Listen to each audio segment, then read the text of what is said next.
first of all, black people ain't had nothing to do with this. We wasn't nowhere near Utah.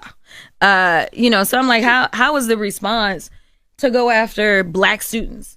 And it's interesting because I was talking to one of my best friends who graduated from Grambling.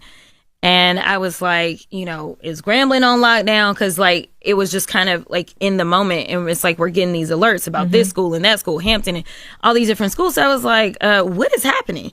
And I was like, and why are we in this, right? Like, what is it that students on a HBCU campus have to do with this, right? Like, that wasn't a place that... let me point this out. We have had school shootings that have taken place on all types of campuses. And there are those, specifically on the right, that always want to put out this idea that black folk are dangerous and criminal, and we just have more of a propensity to commit crimes and things like that. Do you know how many school shootings we've had at a HBCU? 0. One of the safest campus that you can be, a safe haven. And it is interesting because those campuses were created out of kind of this segregation idea. Historically black colleges and universities, HBCUs, have a powerful and unique place in U.S. history. They were created out of necessity, resilience, and determination to educate African Americans when racial segregation and discrimination systematically denied them access to most higher education institutions. Here's the history and reasons behind their creation. Early roots, pre-Civil War.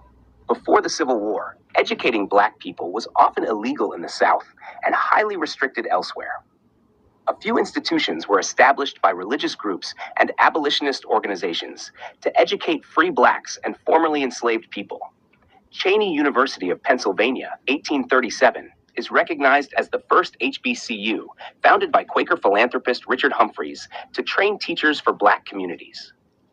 Lincoln University, 1854, Pennsylvania, and Wilberforce University, 1856, Ohio, followed, also with strong church support, Methodist and Presbyterian. Post-Civil War and Reconstruction, 1865 to 1877. After emancipation, millions of freed black men, women, and children sought education. The demand was enormous.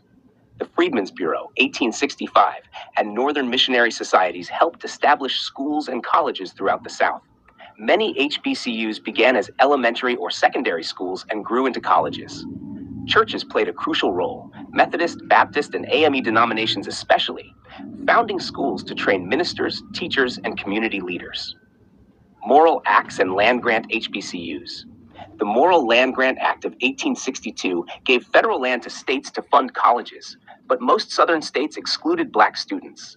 The Second Morrill Act of 1890 required states with segregated systems to provide land grant institutions for black students if they were excluding them from white institutions. This led to the creation of many public HBCUs, such as Florida A&M University, North Carolina A&T State University, and Tuskegee University. Purpose and mission. HBCUs were founded to 1. Provide access to higher education, when African Americans were barred from most colleges. 2. Train teachers and leaders. Education was seen as key to uplifting the black community. 3. Build economic independence. Schools like Tuskegee Institute, 1881, under Booker T. Washington, emphasized vocational and industrial training to promote self-sufficiency. 4. Foster cultural identity. They became centers of black intellectual life, culture, and resistance to systemic racism. 20th century to present. By the early 20th century, HBCUs were producing the majority of black professionals, teachers, doctors, lawyers, ministers, and business leaders. During the Civil Rights Movement, HBCUs like Howard University, Morehouse College, and Spelman College were hubs of activism and leadership. Today, there are over 100 HBCUs, public and private, representing about 3% of U.S. colleges, but educating about 10% of all African American college students. HBCUs continue to be vital in producing black doctors, engineers, judges, and leaders, while also preserving African American heritage and culture. In summary, HBCUs were created because systemic racism excluded African Americans from mainstream colleges. They were built through the efforts of abolitionists, churches, the Freedmen's Bureau, and later federal land grant policies. Their purpose was not only to provide education, but also to empower a people who were denied opportunity, laying the foundation for Black excellence and leadership in America. But we don't do that.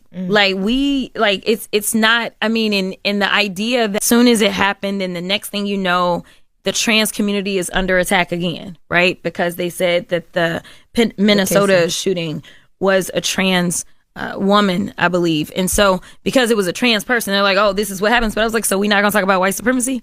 Like, we're not going to talk about the fact that the vast majority of these shootings, whether they are seen as political or not, if we look at the numbers, white supremacy ideology.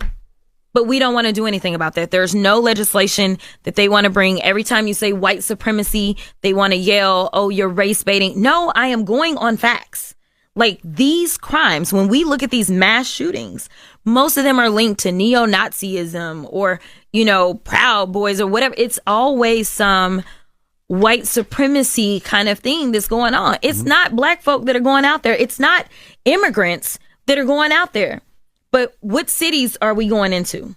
Black cities, because we are supposedly the ones that commit all the crime. Which people are we going after? Immigrants, because allegedly it's immigrants, but we don't want to have a talk about what the numbers say, what the facts say, which is that we have a white supremacy problem in this country. So until we decide to deal with the problem, we're going to continue to have a problem.